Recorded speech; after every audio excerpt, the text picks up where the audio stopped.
Sir మీకు ఒక ప్రత్యేకత ఉంది. అంటే వరుసగా 3 ఫిల్మ్‌ఫేర్ అవార్డులు కొట్టిన ప్రొడ్యూసర్‌గా మీకే ఆ ఘనత దక్కింది. సో అది ఎలా సాధ్యమైంది సార్ అసలు వరుసగా మహేష్ బాబు, ప్రభాస్ అండ్ సిద్ధార్థ్‌తో వరుసగా 3? వరుసగా సినిమాలు ఆ టైంలో కొంచెం స్ట్రాంగ్ ఫామ్‌లో ఉండేవాడిని.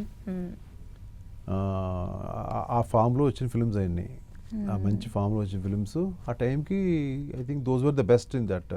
అంటే నాట్ ఓన్లీ తెలుగు, ఓవరాల్ ఇండియాలోనే మీరు ఇండియాలోనే నేను I think the first person అని ఉంది. అదంతా నా అదృష్టం అండి, అంతే. నా యొక్క అచీవ్మెంట్ అనేది నేను అనగానే అది అవన్నీ రావడం నాకు నేను చేసుకున్న అదృష్టం.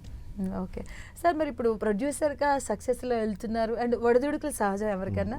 సో సడన్గా ఈ డైరెక్షన్ డిపార్ట్మెంట్కి వెళ్ళా సార్? అంటే నేను యాక్చువల్గా ఇండస్ట్రీలో తెలుసు, బయట ఆడియన్స్కి ఎంతవరకు తెలియదు కానీ నేను మోస్ట్ ఆఫ్ ద ఫిల్మ్స్ అన్నీ కూడా దాదాపు కథ నాకు తెలియకుండా మోస్ట్ ఆఫ్ ద స్టోరీస్ నాయే, ఒకటే రెండు తప్ప. స్క్రీన్ ప్లేస్ నాయే. బయట డైరెక్టర్ అన్నా కూడా స్క్రీన్ ప్లే నేను సెట్ చేసుకుంటాను, ఇద్దరు కలిసి సెట్ చేసుకుంటాం. అట్లా నేను ఆల్మోస్ట్ ప్రతి దగ్గర ఇన్వాల్వ్ అవుతాను, ప్రతి షాట్లో ఇన్వాల్వ్ అవుతాను అంతా. సో ఆల్మోస్ట్ లైక్ నేను ఏమంటారంటే ఇంకా నేను వేరు, ఆ సినిమా తీసి దర్శకుడు వేరు అనేది ఉండదు, వాళ్ళకి ఆ ఫీలింగ్ ఉండదు.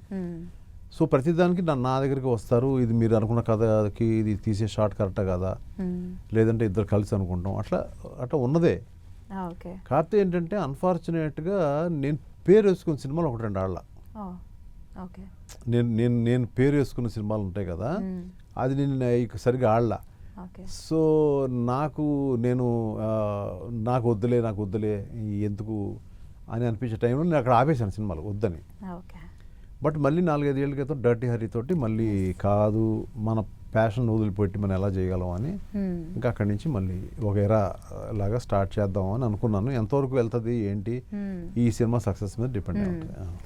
సో సార్ మరి ఫైనల్గా అగదా ఎప్పుడు వచ్చే అవకాశాలు ఉంటాయి అండ్ ప్రేక్షకులకి అగదా సూన్ అండి, వెరీ సూన్ ఇంకొక వారం రోజుల్లో మీకు డేట్ వచ్చేస్తాను మీకు. Okay sir. Sir one more time all the very best. ఇలానే ఇంకా ముందుకు రావాలి, అలాగే జెన్జీని దృష్టిలో పెట్టుకొని కూడా మీరు ఇంకా మంచి కాన్సెప్ట్తో ముందుకు రావాలని వాళ్ళ దృష్టిలో పెట్టుకుని సినిమాలు తీస్తాను సార్. ఎందుకంటే బాగా తొందరగా మారిపోతుంది కదా ప్రపంచం, సో మీరు కూడా అంతే అప్గ్రేడ్ అవుతున్నారు అర్థమవుతుంది.